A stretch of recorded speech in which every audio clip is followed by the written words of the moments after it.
네, 할렐루야. 12월의 첫 수요 예배에 함께하고 계신 우리 수지산성 가족 여러분의 영과 삶 속에 하나님의 말씀이 힘과 능력이 되기를 예수님의 이름으로 축복하며 환영합니다. 여러분, 오늘 말씀 제목이 뭐였죠? 또 다른 챔피언이죠. 지난주 새벽 예배에 참석하셨던 분들은 제가 오늘 말씀 제목을 왜 이렇게 지었는지 아마 짐작하실 수 있을 것 같은데요. 지난주 새벽 예배에 나오지 못하셨던 분들과 혹시 또 모르시는 분들을 위해서 다시 한번 설명을 드리겠습니다. 먼저 사무엘상 17장에서 골리앗이 처음 등장을 하는데 17장 4절에서 골리앗을 싸움을 도두는 자라고 칭하고 있습니다. 우리말로 싸움을 도두는 자라고 번역된 히브리어 이슈 하베나임은 다른 사람을 위해 대신 싸우는 사람이란 뜻입니다.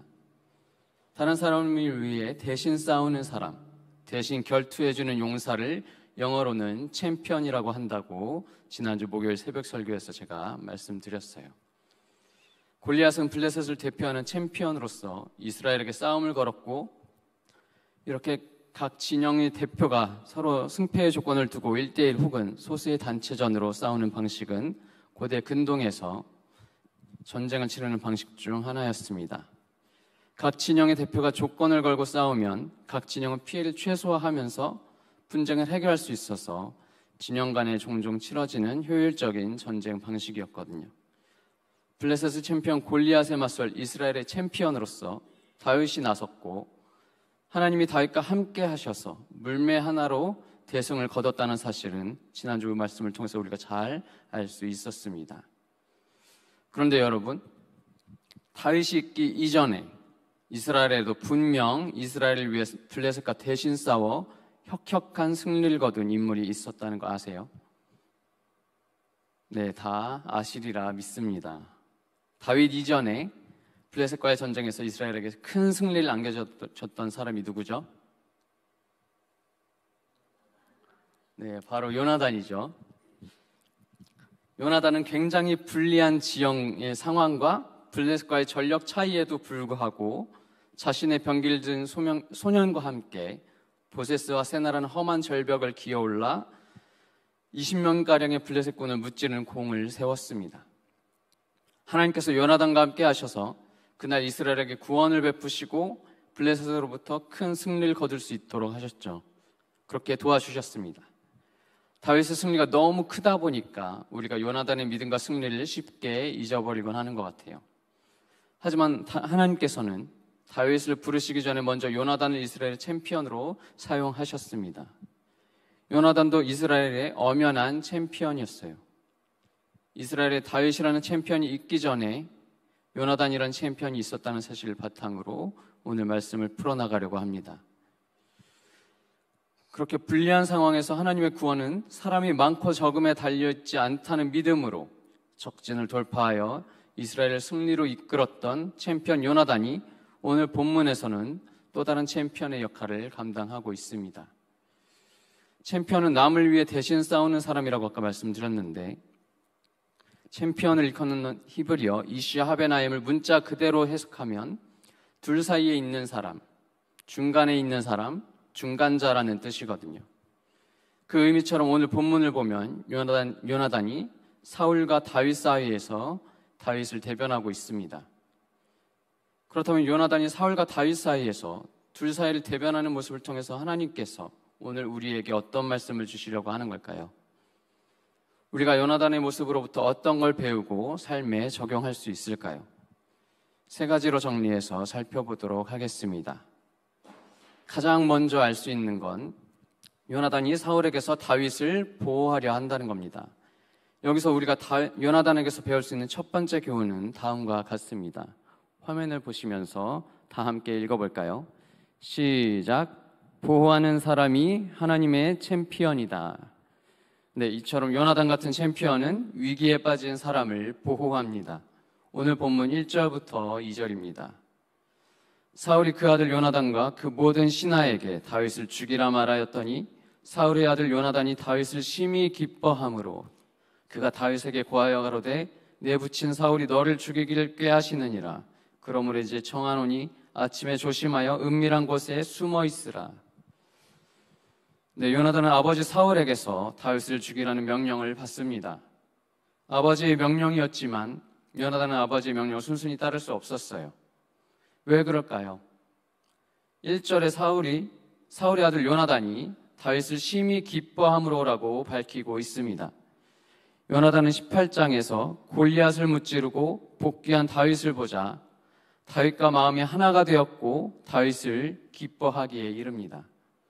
다윗과 언약을 맺고 자신의 겉옷과 군복과 칼과 활과 허리띠까지 다윗에게 줬어요.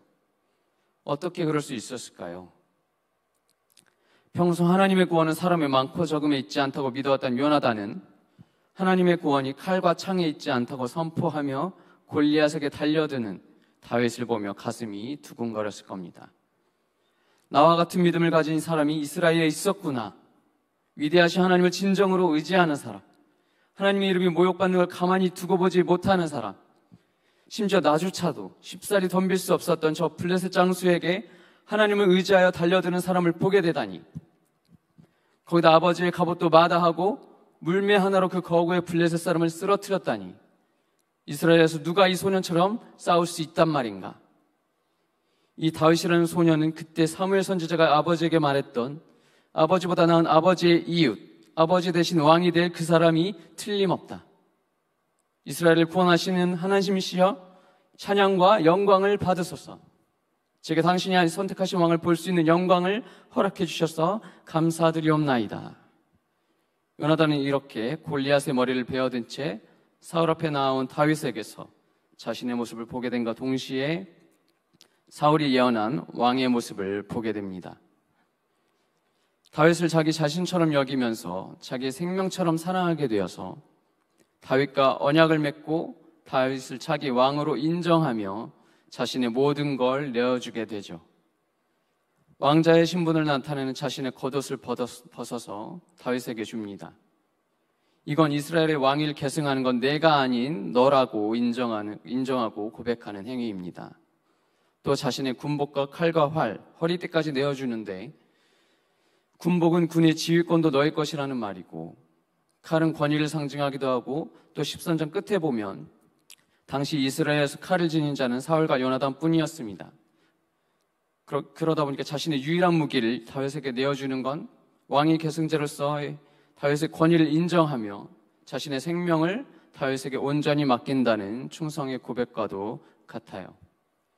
또 당시 칼을 허리띠에 차고 다녔기 때문에 허리띠는 힘과 능력을 상징하는데 그 허리띠를 준다는 건 그 모든 것이 이제부터 너에게 있다는 고백이라 할 수 있고, 겉옷 외에 군복과 칼과 활, 허리띠는 무기와 군장에 해당되기 때문에 이 모든 걸 다윗에게 주었다는 것은 이제 자신은 다윗의 무기 되는 자로서 그를 따르겠다는 고백이라 할 수 있습니다.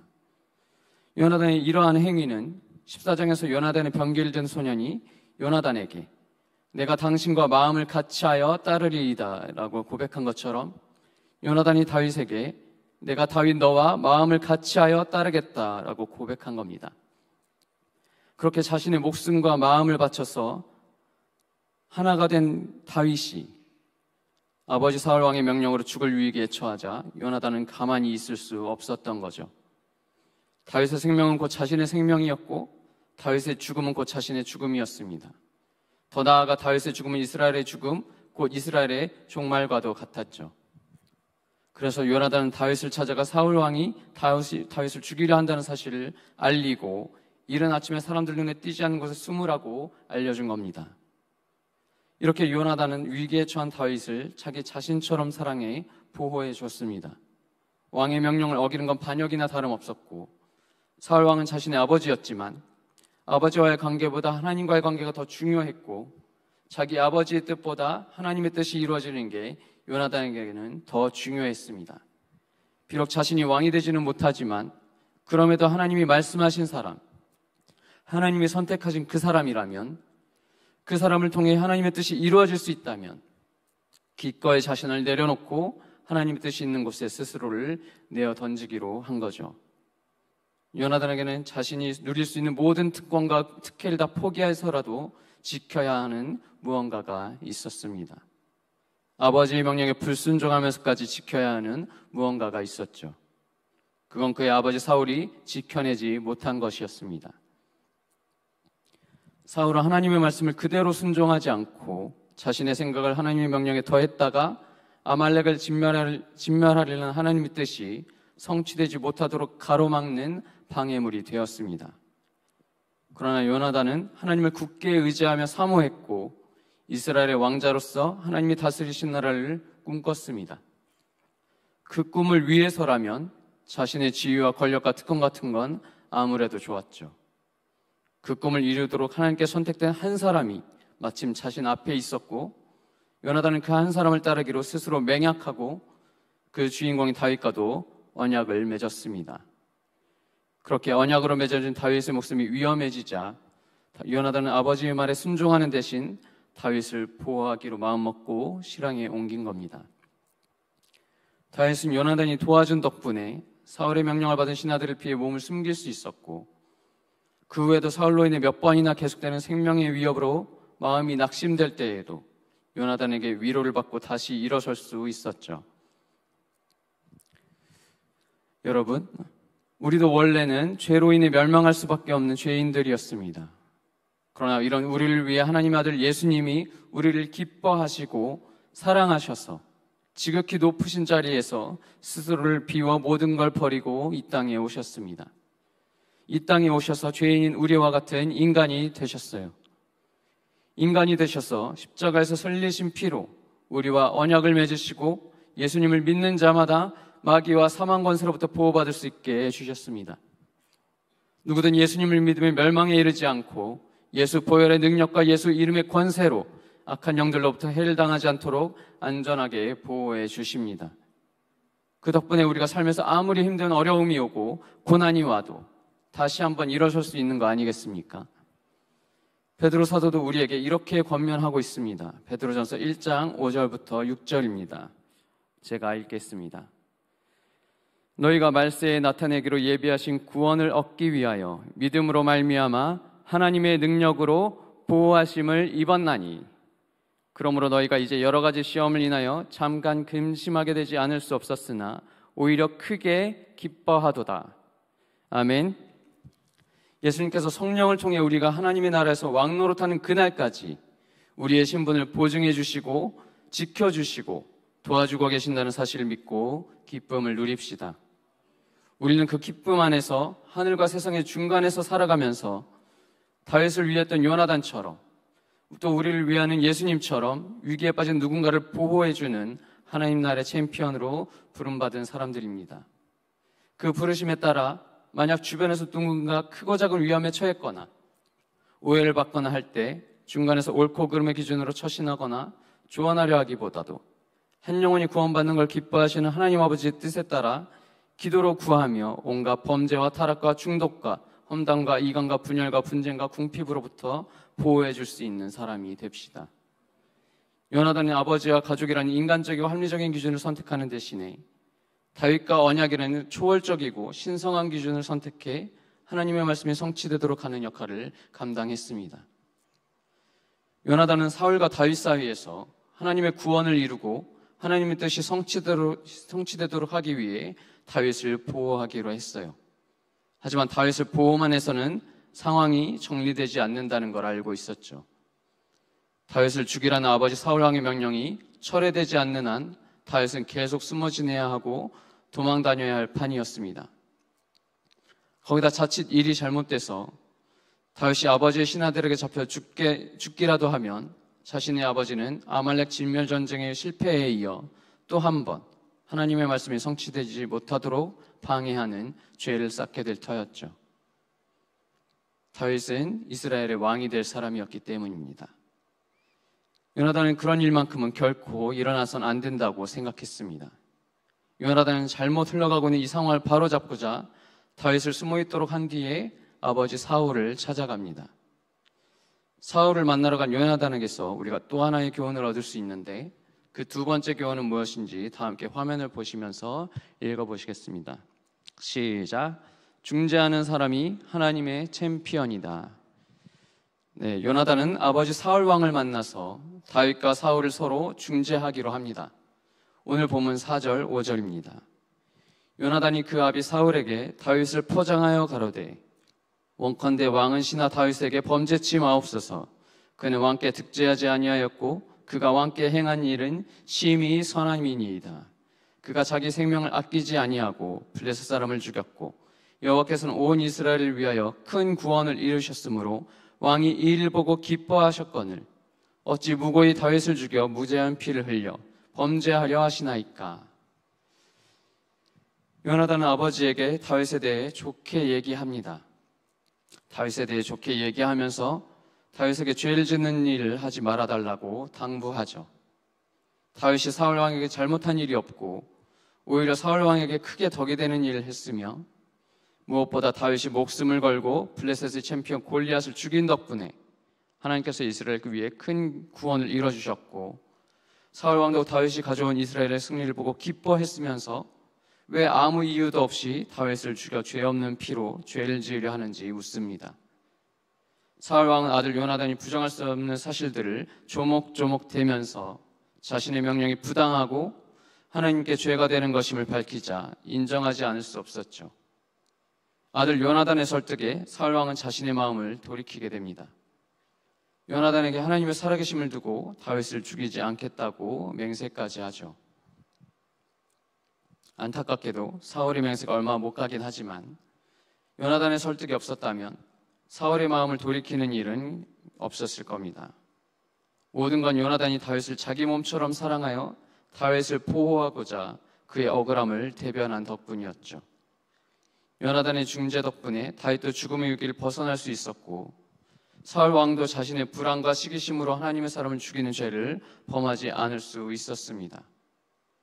요나단에게 사울 왕이 아무리 아버지라 할지라도 사울 왕은 엄연히 절대 권력을 지닌 한 나라의 왕이었습니다. 아들인 요나단이 죽음을 각오하고 왕의 명령을 거부하면서도 명령의 부당함을 밝히고 철회하도록 설득한 덕분에 다윗과 사울 왕은 잠시나마 평화를 되찾을 수 있었어요. 여러분, 전에 하나님의 진노 아래 있던 우리도 예수님이 십자가로 하나님과 우리 사이를 중재해 주신 덕분에 하나님과 평화로운 관계가 됐습니다. 평화로운 관계를 넘어 아버지와 자녀로 친밀한 관계를 누릴 수 있게 되었죠. 우리는 이제 예수님 덕분에 하나님을 아버지라 부르며 즐거움을 누릴 수 있습니다. 또 하나님 아버지께서도 우리와 평화를 누리시며 우리를 자녀 삼으신 걸 기뻐하십니다.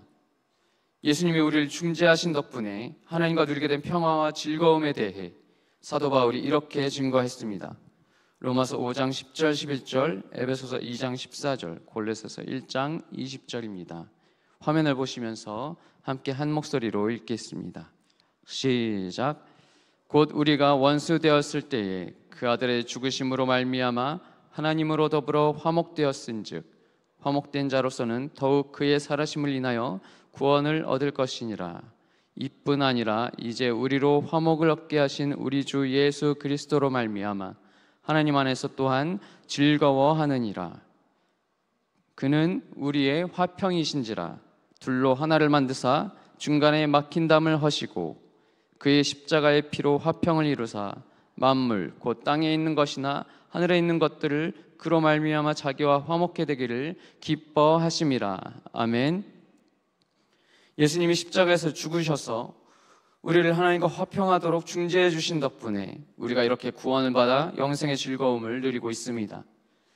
우리는 그 즐거움을 누리며 살아가면서 다윗과 사울 사이를 중재했던 요나단처럼 또 우리와 하나님을 십자가로 중재하신 예수님처럼 틀어진 관계 가운데 있는 누군가를 중재해 주는 하나님 나라의 챔피언으로 부름을 받은 사람들입니다. 혹시 주변에서 누군가 크고 작은 오해에 얽혀 힘들어하고 있다면 중간에서 오해를 풀어주고 설득하며 관계를 회복시켜주고자 기도로 또 십자가 정신으로 희생하며 중재해 줄 수 있는 사람이 됩시다. 요나단은 죽음을 각오하고 사울 왕의 부당함을 밝히고 다윗의 무죄함과 공로를 증명하여 다윗을 위기에서 구하고 사울이 죄를 짓지 않도록 중재했고 둘 사이에 평화를 가져왔습니다. 물론 그 평화도 얼마 못 가지만 말이죠. 이처럼 요나단은 사울과 다윗 사이를 중재해서 자칫하면 돌이킬 수 없는 불행과 이스라엘의 암울한 미래를 야기할 뻔했던 그 갈등을 해소시켰습니다. 요나단은 아버지 사울의 맹세를 믿고 이제 이 모든 상황이 잘 정리될 수 있겠다 생각했어요. 숨어있는 다윗을 찾아가 아버지 앞으로 데려와서 다윗이 다시 예전처럼 천부장의 자리를 수행할 수 있도록 해야겠다 마음먹습니다. 다윗을 찾아가 데려오는 요나단의 모습에서 우리가 배울 수 있는 마지막 교훈을 발견할 수 있어요. 자, 마지막 세 번째 교훈, 이번에도 화면을 보시면서 다 함께 읽겠습니다. 시작. 화목해하는 사람이 하나님의 챔피언이다. 요나단은 아버지 사울이 설득되자마자 곧장 다윗이 숨어있는 들에 가서 다윗을 사울왕 앞으로 데려옵니다. 7절입니다. 요나단이 다윗을 불러 그 모든 일을 알게 하고 그를 사울에게로 인도하니 그가 사울 앞에 여전히 있으니라. 아멘. 요나단은 다윗이 숨어있는 들에 가서 다윗을 찾아 자신이 사울을 어떻게 설득했으며 아버지 사울이 어떻게 반응했는지 얘기해 줍니다. 아버지가 너를 죽이지 않겠다 맹세했으니 이제 안전하다. 나와 같이 다시 왕궁으로 가자고 설득해요. 다윗은 요나단을 믿고 함께 사울왕의 왕궁으로 다시 돌아옵니다. 요나단은 다윗을 사울왕 앞으로 데려가서 전처럼 사울왕을 위해 수금을 연주하고 천부장의 역할도 계속 할 수 있도록 해줍니다. 사울왕과 다윗의 관계를 회복시켜 준 거죠. 여러분, 요나단이 다윗과 사울왕의 사이를 회복시켜 함께 있게 해준 것처럼 예수님께서도 죄로 인해 하나님의 원수가 되어 하나님의 곁을 멀리 떠나 있던 우리를 십자가 죽음으로 화목하게 하시고 하나님 앞에 세워 함께 할 수 있게 해주셨습니다. 하나님과 우리의 관계를 회복시켜 주셨어요. 골로새서 1장 21절부터 23절입니다. 화면을 보시면서 다 함께 읽겠습니다. 시작. 전에 악한 행실로 멀리 떠나 마음으로 원수가 되었던 너희를 이제는 그의 육체의 죽음으로 말미암아 화목해 하사 너희를 거룩하고 흠없고 책망할 것이 없는 자로 그 앞에 세우고자 하셨으니 만일 너희가 믿음에 거하고 터 위에 굳게 서서 너희 들은 바 복음의 소망에서 흔들리지 아니하면 그리하리라. 아멘. 도저히 하나님과 화목할 수 없고 하나님 앞에 설 수 없고 하나님과 함께 할 수 없는 우리들이 예수님의 십자가 덕분에 이렇게 하나님과 화목하고 함께 동행할 수 있는 특권을 누리고 있습니다. 우리는 그 특권을 누리고 살아가면서 다윗과 사울 사이를 화목하게 했던 요나단처럼 또 우리와 하나님을 십자가로 화목하게 하신 예수님처럼 멀어져 버린 관계로 힘들어하는 누군가를 화목한 관계로 이어주는 하나님 나라의 챔피언으로 부름을 받았습니다. 누군가 의도치 않게 멀어져 버린 관계로 힘들어하는 지체가 있다면 다시 화목한 관계로 이어주고자 기꺼이 나설 수 있는 사람이 됩시다. 요나단은 다윗을 자신과 같이 사랑했기에 다윗을 생명의 위협으로부터 보호해주고 억울한 상황을 중재해 주었으며 멀어져 버린 관계를 다시 화목하게 해주기 위해 자신의 생명을 걸었습니다. 요나단처럼 누군가를 보호하고 중재하며 화목하게 하는 챔피언의 모습은 결국 내 이웃을 내 몸과 같이 사랑하라고 하신 말씀 그대로 살아가는 성도의 모습입니다. 위기에 빠진 사람을 보호하고 중재하며 화목하게 하는 하나님 나라의 챔피언 같은 삶을 놀랍고도 감동적으로 살아낸 사람들의 이야기가 있어서 잠시 소개해드리고자 합니다. 여기 혹시 프랑스어 하시는 분 안 계시죠? 프랑스어를 좀 해야 되는데 제가 실력이 없어서. 프랑스 중남부에 르 샹봉슈 리뇽이라는 마을이 있습니다. 지금은 휴양지로 유명한 마을인데 이 마을에서 2차 세계대전 시대에 있었던 일입니다. 르 샹봉 마을 주민들은 대부분은 작은 농장을 일구며 소박한 삶을 꾸려나가고 있었어요. 1940년 6월 22일에 프랑스가 나치 독일에 항복했고 그 다음 날은 주일이었습니다. 이날 마을 교회를 섬기고 있는 앙드레 트로크메 목사님은 이름 너무 어려워요. 이 목사님은 교인들을 향해 특별한 설교를 했습니다. 우리는 앞으로 우리의 신앙 양심에 반하는 행동들을 강요당하게 될 겁니다. 그때 우리는 그리스도인으로서 주님께서 말씀을 통해 주신 성령의 무기들을 가지고 두려움 없이 그러나 결코 교만하지 않고 또한 미워하지 않는 태도로 적들한테 저항해야 합니다. 마을 주민들 90% 이상이 위그노교도, 즉 프랑스 종교개혁 때 카톨릭의 핍박으로부터 살아남은 개신교 성도들로 이루어진 이 마을은 이때부터 2차 대전이 끝날 때까지 감동적이고도 놀라운 일을 해내게 됩니다. 트로크메 목사님은 성경 말씀에 따라 당시 강도 만난 자와도 같았던 처지에 유대인들을 도울 마음을 품고 있었습니다. 그때 당시 유대인을 돕는다는 건 목숨을 내어놓아야 하는 아주 위험한 일이었어요. 발각되면 유대인들과 같은 수용소에 끌려가거나 즉결 처형을 받을 수도 있었습니다. 그럼에도 트로크메 목사님은 그 특별한 설교를 시작으로 마을 사람들에게 유대인을 보호해 주자고 권면하기 시작했습니다. 마을 주민들은 말씀에 순종해서 자신들 집에 유대인들을 숨겨주고 유대인들을 위한 신분증을 만들어줬어요. 유대인 어린이들은 학교에 다닐 수 있도록 도와줬고 또 어른들에게는 할 일을 주고 음식도 나눠줬습니다. 유대인 보호소도 만들고 피난 온 유대인들이 국경을 넘어 스위스로 넘어갈 수 있도록 돕기도 했습니다. 마을 주민들은 트로크메 목사님이 문을 두드리면서 구약 성경 3권이 도착했습니다 라고 말하는 소리를 자주 들을 수 있었습니다. 구약 성경은 유대인을 나타내는 그들만의 암호였는데 놀랍게도 목사님의 말을 거부하는 사람은 아무도 없었습니다. 그렇게 전쟁이 끝날 때까지 5천여 명 정도 되는 마을 주민들은 유대인 5천여 명 정도의 목숨을 구할 수 있었습니다. 이 모든 일은 나치 독일에 동조한 프랑스 정부의 철저한 감시 중에 이루어졌어요. 붙잡히면 사형당하거나 강제 수용소로 보내진다는 걸 잘 알면서도 말이죠. 실제로 프랑스 정부는 트로크메 목사님과 마을 주민들이 유대인들을 숨겨주고 있다는 사실을 알고 있었습니다. 그들은 트로크메 목사님에게 유대인들의 명단을 넘기라고 협박했지만 트로크메 목사님은 이렇게 대답했습니다. 난 유대인이 뭔지 모릅니다. 내가 아는 건 그들도 인간이라는 겁니다. 이 사람들은 보호받기 위해 우리 마을로 왔고 나는 그들의 목자입니다. 목자는 절대로 자신의 양들을 포기하지 않습니다. 트로크메 목사님은 결국 체포됐고 엄청난 고통을 겪었지만 결코 굴복하지 않았습니다. 심지어 목사님 부부는 목사님을 잡으러 온 사람들에게 그날 저녁 식사까지 차려주고 잡혀갔다고 하더라고요. 우여곡절 끝에 풀려난 뒤에도 목사님은 유대인들을 돕는 일을 멈추지 않았어요. 트로크메 목사님은 이렇게 기도했습니다. 하나님 감사합니다. 우리가 유대인들을 도울 수 있도록 믿음과 사랑과 용기를 주신 것에 감사드립니다.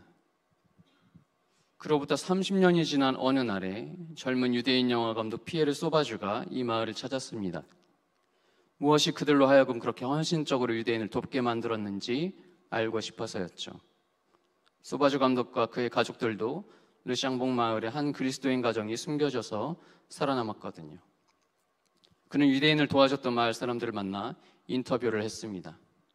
그런데 마을 사람들은 다른 사람들이 자신들을 영웅이라 생각하는 걸 이상하게 여겼어요. 바로라는 이름의 부인은 이렇게 대답했습니다. 우리는 그들에게 도움이 필요했기에 도와주었을 뿐입니다. 성경에는 줄인 자에게 먹을 것을 주고 아픈 자를 문안하라고 적혀 있습니다. 그리스도인으로서 그건 당연히 해야 할 일입니다. 브로테 부인은 목숨을 잃을까 봐 두렵지 않았느냐는 질문을 받았습니다. 부인은 이렇게 대답했습니다.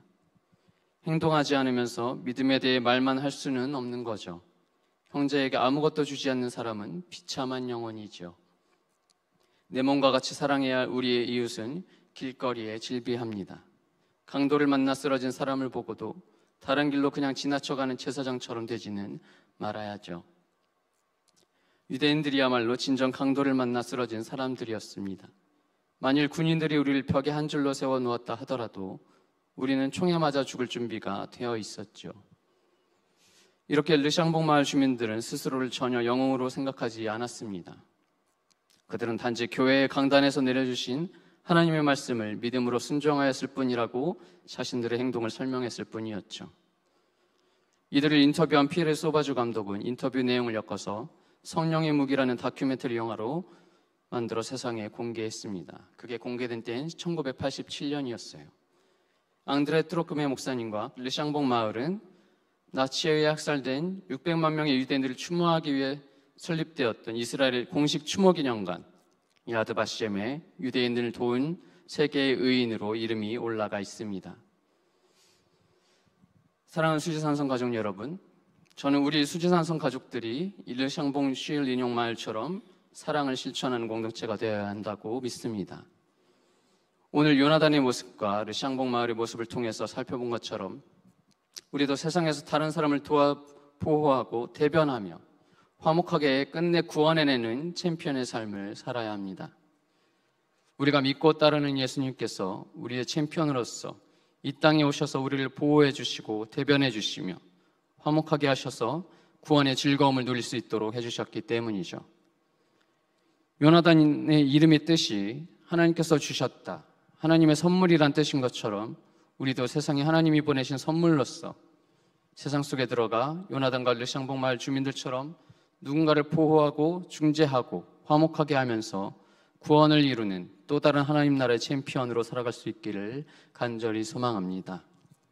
비록 그런 삶이 쉽지 않고 죄인인 우리가 하나님의 챔피언이 되기 위해서는 많은 실패와 연단과 영적 분별과 절제와 결단의 힘겨운 과정을 거쳐야 하겠지만 그 과정의 결실은 언제가 분명한 진가를 발휘하게 될 겁니다. 권투 선수들이나 격투 선수들이 혹독한 훈련을 통해 쟁취하는 챔피언 벨트 영광은 잠깐이지만 우리가 하나님의 챔피언으로 사랑의 삶을 살아가기 위해 거치는 영적 훈련과 연단들로 얻게 될 영광은 영원히 남습니다. 사도 바울도 디모데에게 이렇게 권면했습니다. 디모데전서 4장 8절부터 10절입니다. 다 함께 읽어볼까요?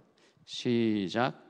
육체의 연습은 약간의 유익이 있으나 경건은 범사에 유익하니 금생과 내생에 약속이 있느니라. 미쁘다 이 말이여 모든 사람들이 받을만 하도다. 이를 위하여 우리가 수고하고 진력하는 것은 우리 소망을 살아계신 하나님께 두미니 곧 모든 사람 특히 믿는 자들의 구주시라. 아멘. 이 시간 우리 다 함께 합심해서 기도했으면 좋겠습니다.